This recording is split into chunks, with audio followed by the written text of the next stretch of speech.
どうぞ。Just a quick response to the question and doubts posed by Dr. Koshi. In terms of universal coverage and post-MDGs, we have now currently 305 areas in MDGs, health rating areas. But this might not happen for post-MDGs, more on growth, more on environment. So we have to be concentrated on single or two issues. And universal coverage is a key. It's a deja vu that they said. Frankly, currently I'm not quite that far for that. But we don't have a health economics we can work at all. But we have a lot of health economics work for Japan. So it's an idea to connect. Yeah. But Professor Shibuya too, he's not a health economist, he's a data technician. Yeah, other people want to get there, but that's wrong thing. Then you see the first, these innocent document health economics. Awesome. That's another useless device. And that's what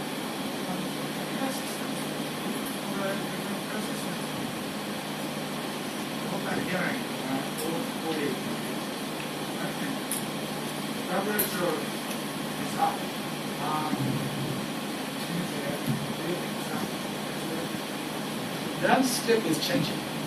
And I'm wondering myself, if you know, for example, health economics is nothing special. Simply macroeconomics, health, basically. But if you have the human resources in other areas, can be more the different stories. So far, the paper I have seen, I didn't see that. Paper is very good, but how to draw the lessons, how to draw the lessons, and how to make the materials to be taught in the lessons possibly organized by Japan, it's a very hard task. And I totally agree with that. So the role of Minister Frank is to unite and connect those already good health economists already exist in OECD, like Rollins or Pearson or Morgan for SHA, so System Health Account, and David Evans and John Kutsudan and others to Japanese experts, and I have to go them up there.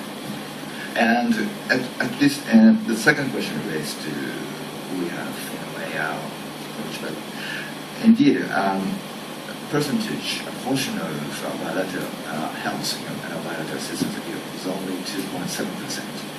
Compared to more than 25% of USA or 15% UK, and they are kind of dominant on kind of international areas, including every areas, infectious disease, maternal health, family planning, or even health economists. And one of the very good contribution in kind to Indonesian government who is trying to achieve MDGs is a contribution in kind by DFID. He's working as an advisor to the Ministry of Health of Indonesia.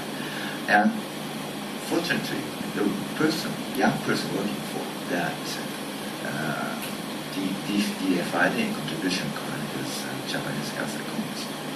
So maybe we might focus on this kind of assistance and increase the number of, because we don't have a market, because we've got only 2.7% of bilaterals. So the market is very small. So my task is to increase the market for the Japanese experts who like to work abroad. Here the market. And I think the current government's direction is in this, because they would like to set up the strategy, 5-year strategy for life innovation, where Japan wants to contribute by life innovation, including health. I was asked some question about teaching. It's very difficult to get the real water from non-interactors, non-interactors. And other countries, much easier. So many, most of the university researchers have much better access to write a paper and review some criticisms on credits. And in Japan, the government is really organized the commission. So that the academicians, unless they have to go outside, they're going to get the kind of training. But if government has a much more open to the needs of these credits, there's a lot of ways the Japanese academicians and institutions can work on domestic issues. Straightforward application to international health systems. I totally agree, because the pricing, especially pricing medicine, is a source of the power of the rest of the health. And so this is why we don't have a health technology appreciation, HTA organization here in Japan. They may apply some area or edge of medicines for HTA. They are kind of investigating on the possibility, but still we don't have an HTA against the background of HTA is an international trend. France has established automated santé. UK has already very good work in NICE. Based on the experience in NICE, they've established a division of NICE to teach HTA to other Asian countries, and Asian countries are now introducing HTA. So this is the area that we have to catch up.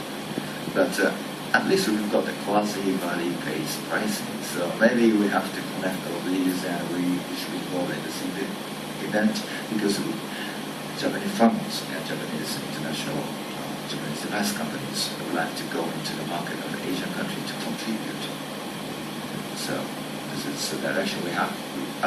We have to go in that direction. Otherwise, we will not survive. This is, I think, what we have to do, and this is why I ask advice from all of you, and especially Dr. Koshi. ありがとうございます。そろそろ時間が近づいておりますので、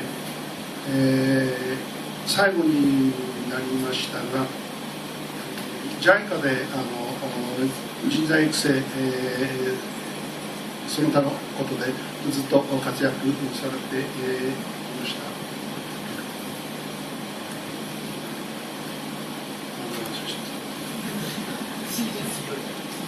ごめんなさい。吉田石さん、一言お願いします。Thank you very much, Dr. Mori. My name is Yojiro Ishii. I've been working for JICA last 30 years, and but it's shorter than the life of the TB control training program, international TB control training program. Almost equivalent. Anyway, what I want to stress at this point in this meeting is I just want to mention about advantage of this international TB training course. Well, JICA has a kind of the regulation to constrain the long life of training program. If the training course extended up to 10 years, we try to terminate the training program. But as an exception of the training course of this international TB control training program last 50 years, it means it's overcome the challenge of JICA regulation the last 5 times. So some secret is lying somewhere, and it's very interesting. And while I remember that the fight of JATA and RIT against JICA administration, well, I remember that the innovation of the training program is a key message from RIT and JATA to extend the training program. But still, I'm wondering, well, what is the secret behind it? Why the RIT training program attracts the international participants? Well, actually, there's a demand or needs from the developing countries to that international training course is huge.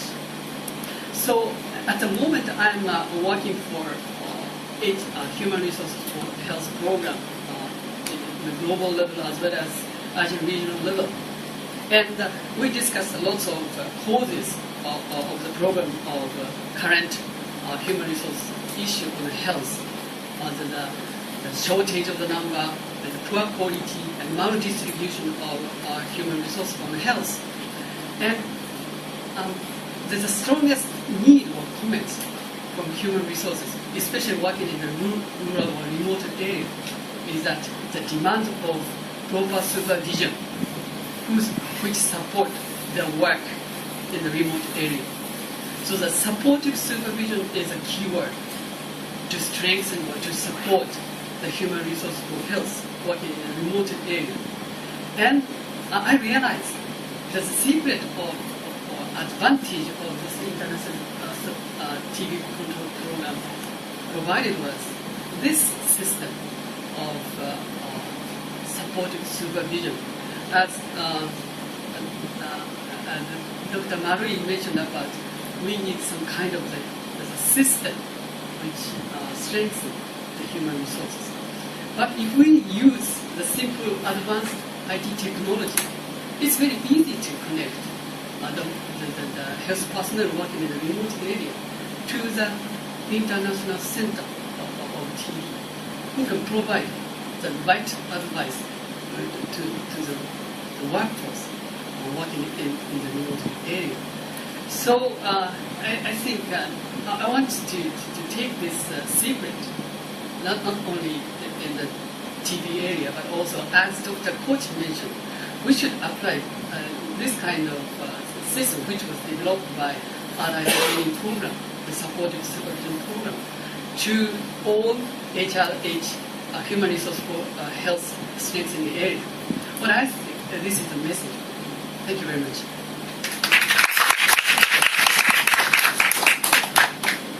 石井さん、ありがとうございました。小地先生の厳しいチャレンジに始まりまして、熱心に討論をしていただきましたが、ただいまの石井さんのコメントをもってこの会の一応のコンクルージョンということにさせていただこうかなというふうに思っております。まだまだ我々自身議論し考えなければならないことがたくさんあるということが改めて浮き彫りになったと思います。本日はありがとうございました。I might have a very sensitive intervention during a question and answer, so please do not quote outside of this one, please.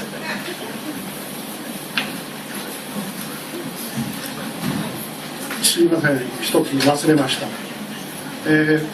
この会に対して、祝電というんでしょうか、メッセージが、自民党副幹事長松本純先生からいただいています。皆さんのご労苦に心から敬意と感謝の意を表しますということです。どうもありがとうございました。